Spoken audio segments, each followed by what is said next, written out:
Shavua Tov, guys.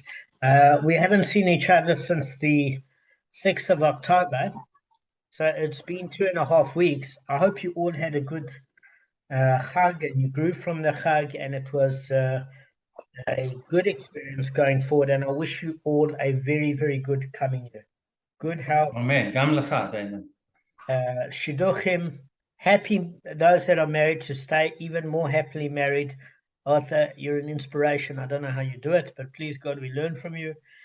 And I want to dedicate the shiur to the refuah of my father, who went for a back operation. He was in RCU.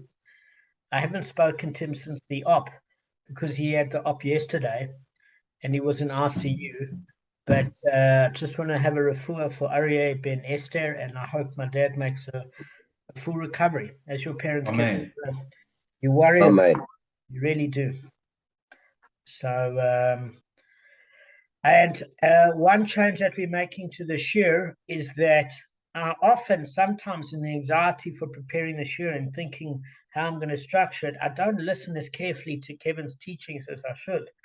And I thought to myself, we should always come away with something in the Gemara shiur. And often, the Gemara shiur is an ongoing saga, and you can't always come away with something tangible. So what I want to do is end with Kevin giving us the halacha musa, because we come out with something that we can all give over at a Shabbos table daily. And it's life-changing, because those lessons are the reasons we're learning Gemara. Why do you think we're learning about Bava Kamma? It's damages, not to damage others, to take care of others, as if their property were our own.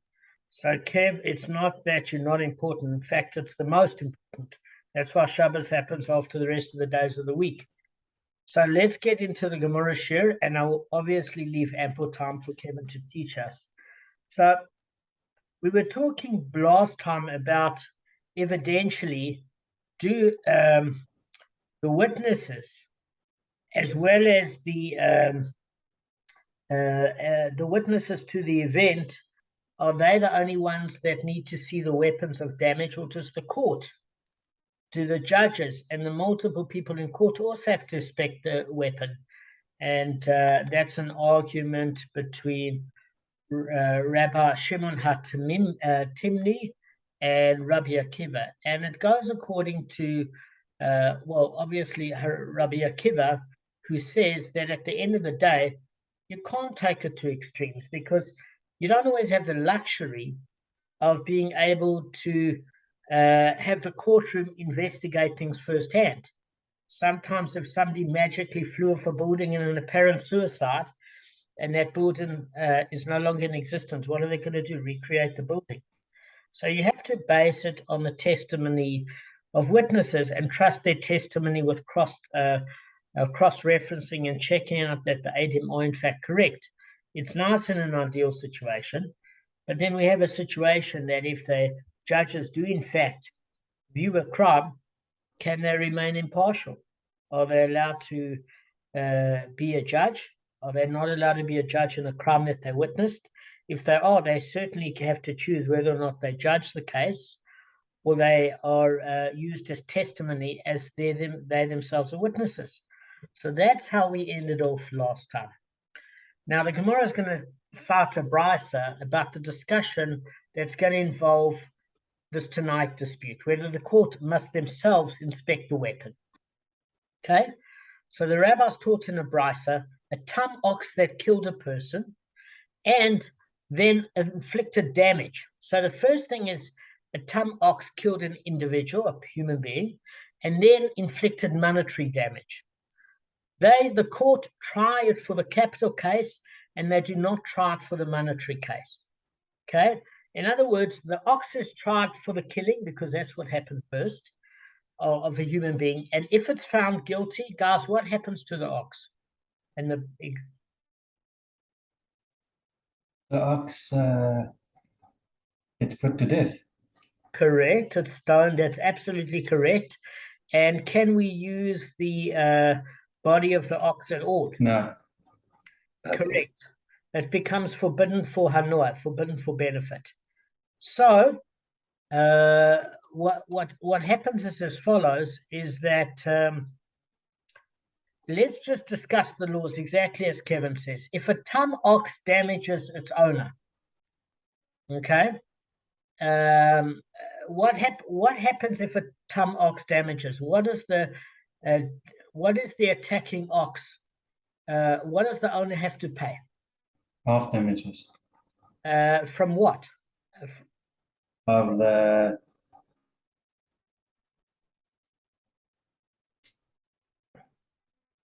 From the body of the animal. Exactly, Arthur. Mikufa. So from the body of the attacking animal. So if the ox is worth less than the half damages, the owner pays only the worth of the ox, and the damaged party absorbs the remainder of the loss. But if it's a muad ox that damages, in other words, the owner's been forewarned more than 3 times, the owner pays full damages from his own pocket, from either choice property or cash.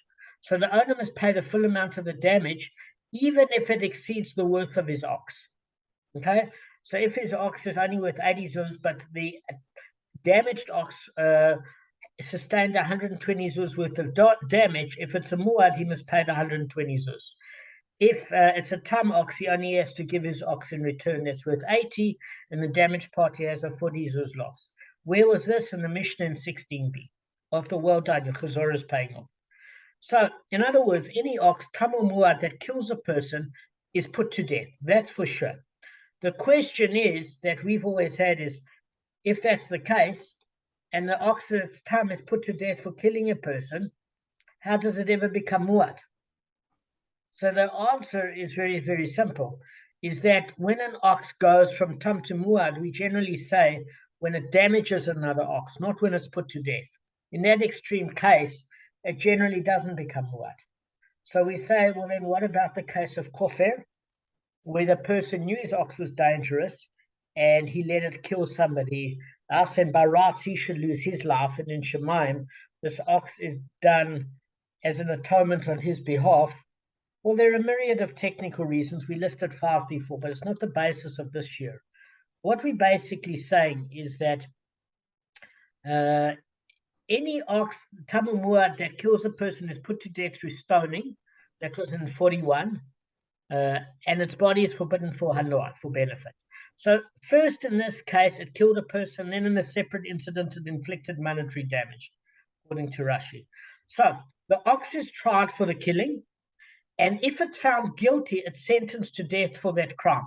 But it's not tried at all for the case involving monetary damage. Why, guys? It's obvious. Gavin?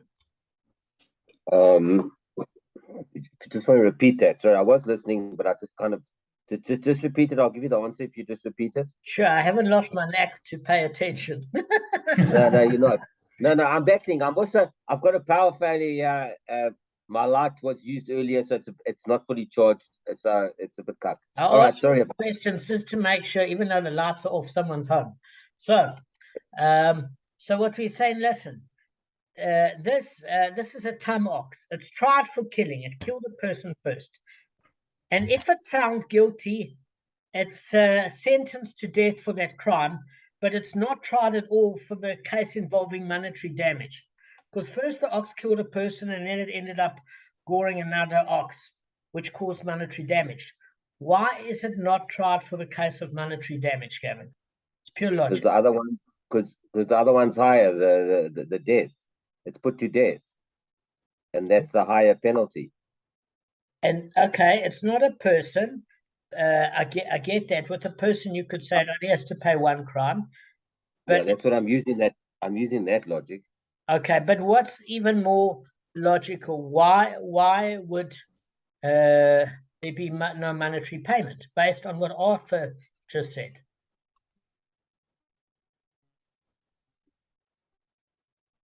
Just ask somebody else. I'm having a bad night. He got the money from the body of the what's name, didn't he?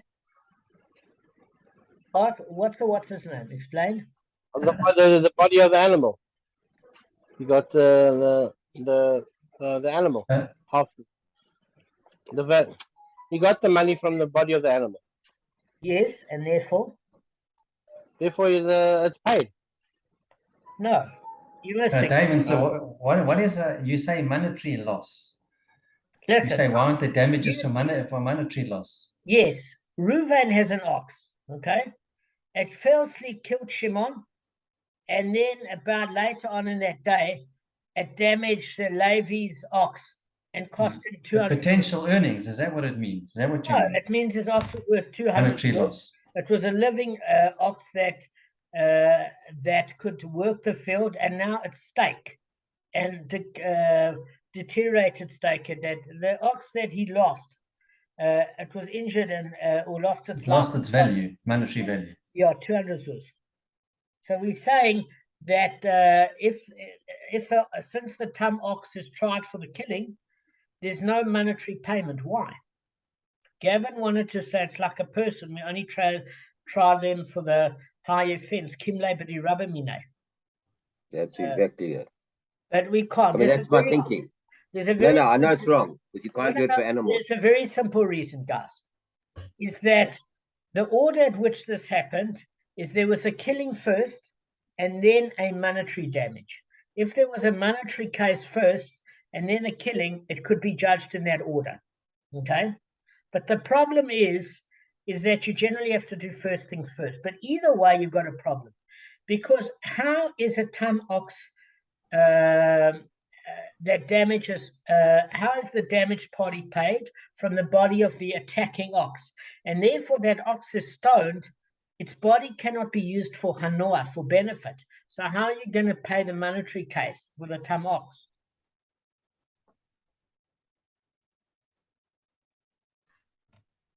Do you get what I'm saying? Yeah. How do you? You can't. You can't. Kevin, there's two things. Is that if it's a tam case, you would only pay the a damaged ox, even if the ox damaged was 200 zuz, but your ox is worth 80 zuz. All you pay is from the body of the attacking ox. You give your ox over. But in a case where it also committed a murder against a person, that ox has to be stoned to death, and you can't use the body for benefit or sell it or hides or anything. Therefore, that body becomes null and void. Therefore, you cannot pay the damaged party, because you can only pay not from choice assets, but from the body of the attacking animal. So there's no monetary payment. That's all we're saying. Guys, you understand? It's a simple concept. Can we go on? All right. Arthur, do you understand?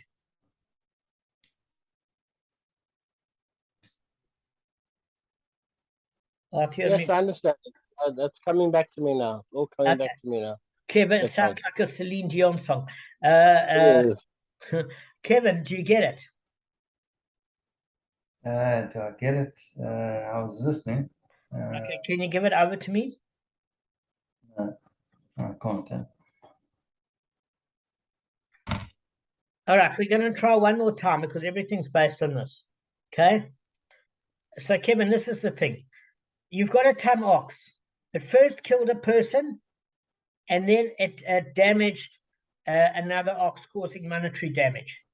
If it's a tam ox, you would pay the damage to the other ox from the body of your attacking ox.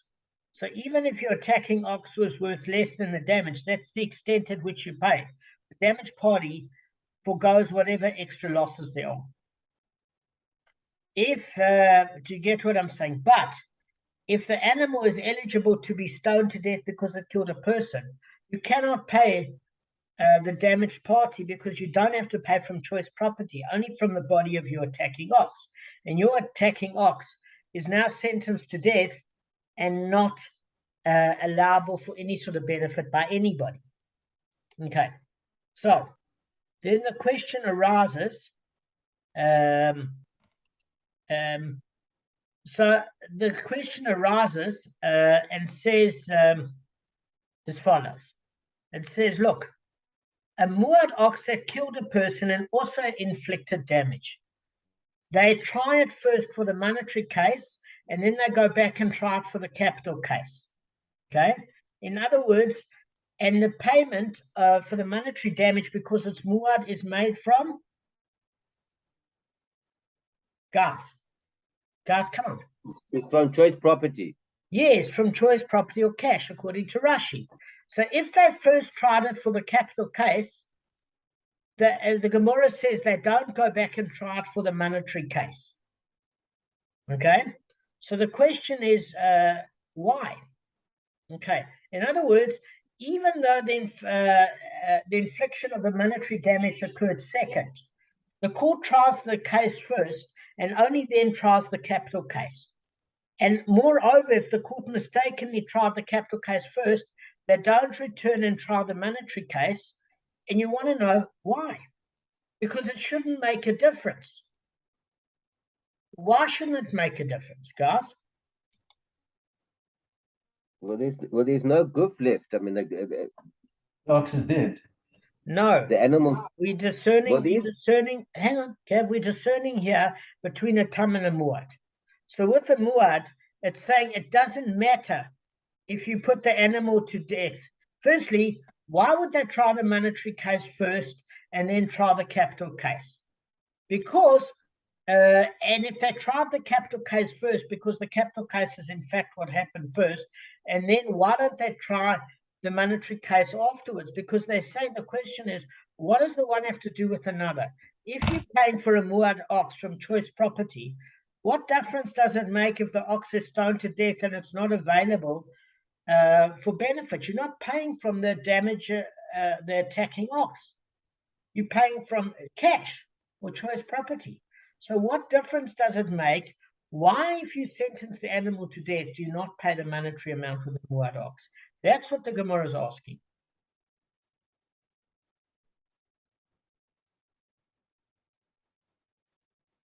Guys, have I caught you on a bad day? Yeah, you have definitely, without a doubt. But I mean, well, most days with us are pretty bad. But we'll let you know when it's a good.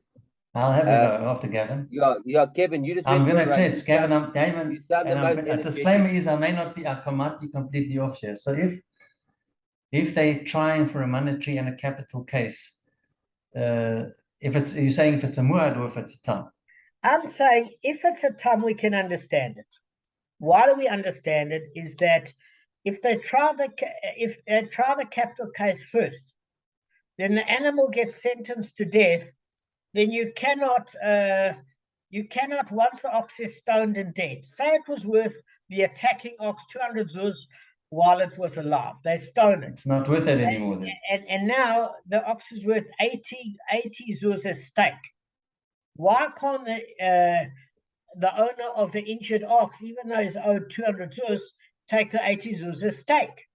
And the reason being is that animal once stoned, you cannot even use the carcass for any sort of benefit, not for the hearts, not for the meat or anything. So even though there's a depreciation in value between a living and a dead animal, you still, once it's stoned in a capital case, cannot sell that for meat or for hearts, etc. So the damaged party cannot collect the payment at all, because the owner of the attacking ox doesn't pay from choice property. It's a tam ox.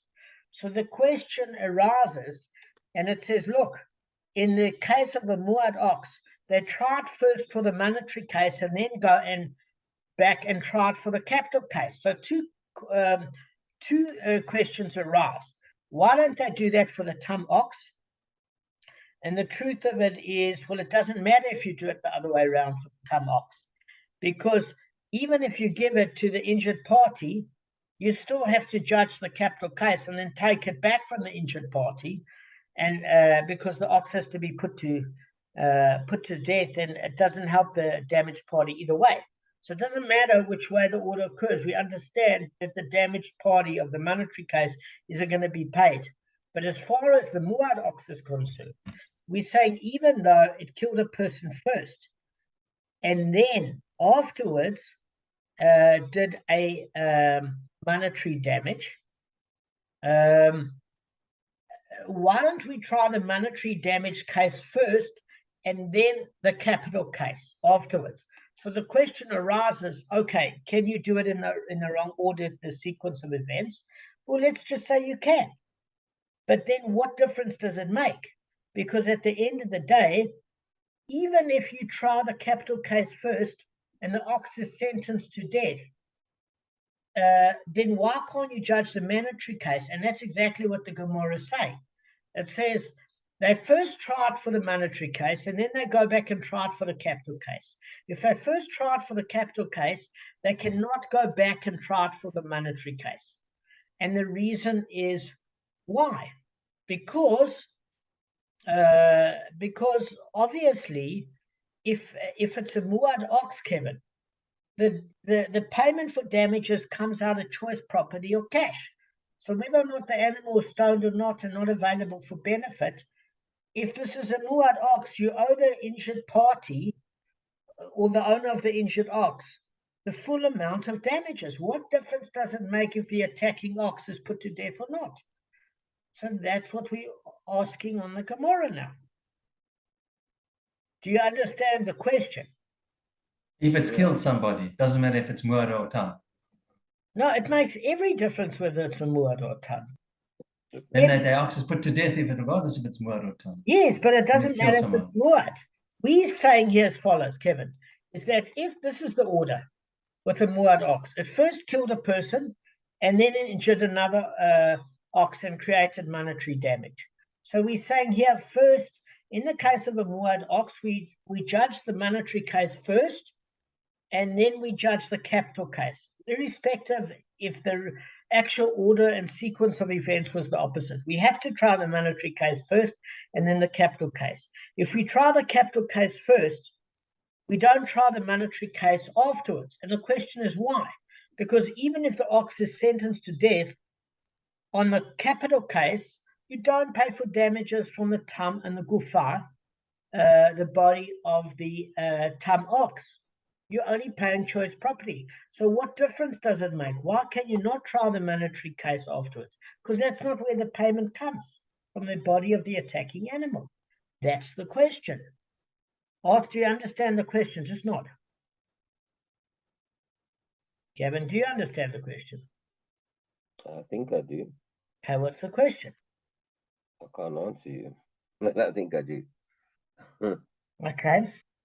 I'm in a lot of pain. Just somebody else up. I do know what's going on to quite a large extent, but I can't communicate properly tonight.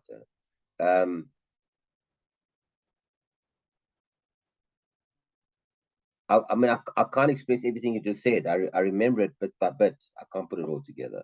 I'm not Kevin tonight. I swear I was hoping to do 4 pages. We're still on page number 1. I flew through it. Okay. We have to warm up. I apologize. No, there's no problem. We're a Kev, bit rusty. what am I saying?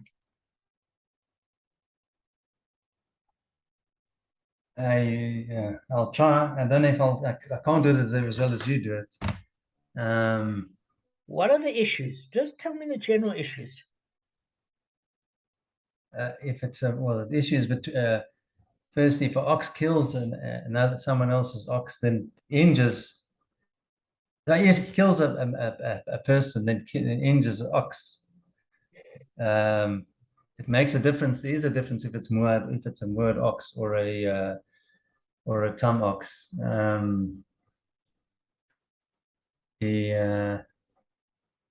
Because if it's you can't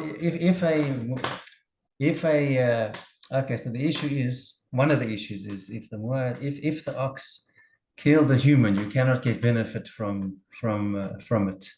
Even if the carcass, even if it's killed and the carcass is reduced by more than half, let's say it was 200, now it's 80, there's no benefit can be accrued to a injured party. Good. So That's a tam. That's excellent. That's a tam. Now, why would there be a problem with the muad? It's asking because if it happened in this order, the muad ox killed a person, and then it injured or killed another ox and created a monetary damage to the owner of the injured or dead ox, created monetary damage. So we're saying that let us, in the case of a muad ox that did such a thing, let's try the monetary case first and then the capital case. And if we try the capital case first, we can't then pay on the monetary case. And the question the Gemara is asking is, well, why not? Because, firstly, what difference does it make? Why doesn't it make a difference, Kevin? Because if the ox that killed the human being, there's no monetary payments. Only the ox just gets killed, as far as I know. So Yes. why doesn't the money? Why should the guy who gets injured, he should do his case first, so he can get paid out? He should get, if it doesn't make, he let him that monetary case be tried first. Then. So, but the point of it is, why should it be tried first? Because if you're paying from choice property, even if that ox is stoned and forbidden for benefit in the capital case, so sentence the animal to death in the capital case and make the owner pay it from the monetary case from his choice property or cash. Doesn't matter if you try the capital case first. Why is it that if we try the capital case before the monetary case, you can't come back and try the monetary case? That's exactly the question. Well, maybe all the. I mean, there's no. I mean, this is so lateral thinking. Is that you've already given away the choice property. So, is there anything else to give away? What do you mean you've given it away? Explain. Well, I don't know. I mean, isn't it more important? Isn't the case of somebody? Sorry, I'm just batting a bit tonight. So I'm trying to give you what I heard. Problem. I didn't hear everything. I'm trying to give you back what I think I heard you say. So it's far more serious, the case of an ox killing somebody than of the damage that he caused. So it's a more serious offense. Not going back to what I was saying before, but it's a more serious offense. So I would think that has to take place first, and let that person. Okay, there is no payout. So are you saying there's no payout if is there no payout from choice property if there's a death of a person? Okay, so Gavin, you've got it. You raised 3 points. You raised 3 points that are excellent. First point Gavin raised, listen carefully, is in order of priority, there's no question that an ox that kills a person's death is far more important than the injury. And therefore, on that basis, Gavin was suggesting we have to try the capital case first. It's the most important case, okay? The most important case. So why should we delay the most important case for the secondary case of monetary damage, okay? That's what Gavin was asking. So let's go according to Gavin's thinking of lateral thought and say, okay, so we try the capital case, the animal is sentenced to death, it's stoned, and then it's not fit for benefit. So how does that affect the monetary case? Because the monetary case, this is a muad ox. You pay from choice property. You're not paying from the goof of the body of the attacking animal. So if it's forbidden for benefit because it was stoned, doesn't matter. The injured party still gets paid from cash or choice property. If we go according to Gavin's thinking of priority, the injured party should still be paid because he's not getting paid with the body of the attacking animal of payment damages. Do you get what I'm saying? Because again, if the damage was 200 zuz, he'd only have to pay 100 zuz. If his attacking ox was worth 80 zuz, the damaged party takes the loss of 20 zuz. If the attacking ox is worth 120 zuz and it was 200 zuz worth of damage, he only has to pay half payments of 100 zuz. And if his ox was worth 120 zuz, he gets 20 zuz worth of change from the injured party because he only has to make half payment damages up to the value of the damaging animal. But in this case, the ox was sentenced to death because, as Gavin said, we try the most important case first, and the body is not fit for benefit. The injured party still gets paid on choice property or cash. So even if we go according to Gavin's logic that the most important case gets tried first, it doesn't matter. The injured party gets paid from choice property or cash. Hang on. Hold on 1 second. Yeah. I just want to ask you a quick question. Is there, sorry, I can't remember koffer payments. Is there a koffer payment if an animal kills a human being? So is there a koffer payment applicable here now? I can't remember. Yes. Yes, there is. So if there's a koffer payment, I'm answering your question. Yeah. There's a kofir payment only with the muad ox because the owner should have muad known ox, better. Yes, there is an argument with a tam ox if there's a half kofir payment or not, but most hold that there's none at all, and that payment is from choice property or cash. Okay, so let's say he's only got one property, and it's from choice property. Then surely the guy that was killed, his family deserves that kofir payment more so than, in all probability, than the guy that was injured, and there might not be enough to go around to cover both. Okay, so I think that's an excellent question and worth asking Rabbi Cohen about, because if you only have one, then who do you get paid? Is it based on the life of the owner of the ox because he should have lost his life for being so irresponsible? Is it based on compensation for the life of the person that lost his life? Is it based on the life of the damage or the damage? What if there's only one property? Doesn't that take precedence over the monetary damage? That's a good question. But in this case, the question I want to focus on, and we have to hand the floor over to Kevin, is it says if they first tried the capital case, they do not go back. 30 seconds. You froze twice within like 5 seconds. Okay. So we're saying, can you see me, guys? Yeah. Yeah, you fine now. Okay, so we're saying if they tried the capital case first, they do not go back and try it for the monetary case. Okay, so we're going to find out why. Because if you look at it in context of that fact, they should try the monetary either way. Even if they try the monetary case last, let's assume there is extra money, Gavin. They should be able to pay for the injured party from choice property or cash in a case where there is enough. If there's a case where there's not enough, then your question arises. But why unilaterally, if they try the capital case, they don't go back and try the monetary case? Unilaterally. And the answer has to do with Rabbi Akiva and Rav Shimon HaTamnini, that basically says that you might need the animal itself in terms of the monetary trial, because we have to assess if that ox is capable of doing damage. It has to be almost like seeing a weapon. You have to examine the attacking ox to see if its horns, for example, are thick enough to create that sort of damage, etc. And if you don't have evidence because it was killed first, then how could you try the monetary case? So that's how it links previously. We'll go through this another time. In the meantime, let's give the floor over to Kevin. No, but 1 second. What happens if but that doesn't answer the question about why can't it take place first? Sorry. I understand what you're saying. It's a good argument. But what about have it take place first, and they can examine the animal and then move over to the more serious case?